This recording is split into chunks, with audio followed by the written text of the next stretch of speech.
The Cavaliers, once upon a time, made Anthony Bennett the #1 overall pick, and I'm sure you saw yesterday the Nets waived him. Who was a bigger bust at that top spot in NBA history? Probably nobody. I mean, it's tough to tell. Greg Oden's a name that's going to come up, and that was really injury riddled. That was a problem where the knees were never right, and he couldn't keep his legs underneath him.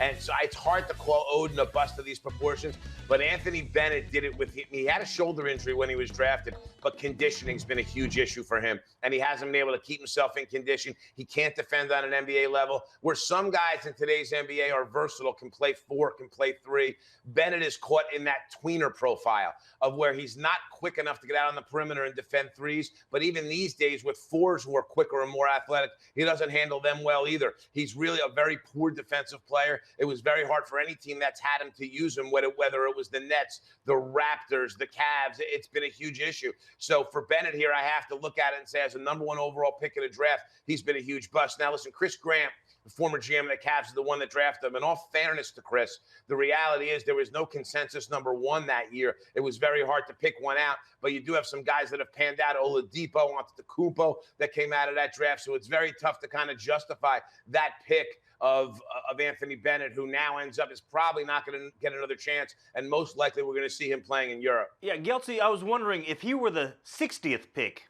the last pick in the draft, as opposed to the first pick, might he still be on a roster because then he doesn't have that #1 bust kind of cloud hanging over him? I don't think so, Michael. I think, after he was done in Cleveland and he hit Toronto, at that point, I think the fact that he was a #1 overall pick doesn't work against him. It actually may work for him, that teams may be more apt to give him a chance because they feel like there's something there that they're missing.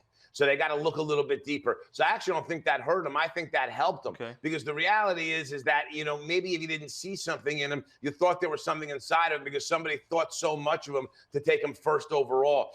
As a 60th overall pick, he'd essentially just be another guy. Here, he was a #1 overall pick, and let's see if we can find lightning in a bottle and find what Grant saw that was so good in him that made him want to take him in that spot. So I think it kind of works the opposite. And in this spot for Anthony Bennett, it's kind of a sad story for this kid who really, I thought had some potential to be a decent player. And I never thought he'd be a great player in the league, but I thought he could stick somewhere. And here in a situation in Brooklyn where they got nothing but playing time for him, to not be able to find playing time and have veterans who aren't part of the Nets' future playing ahead of him, I just think this is Bennett's last stop in the league, unfortunately.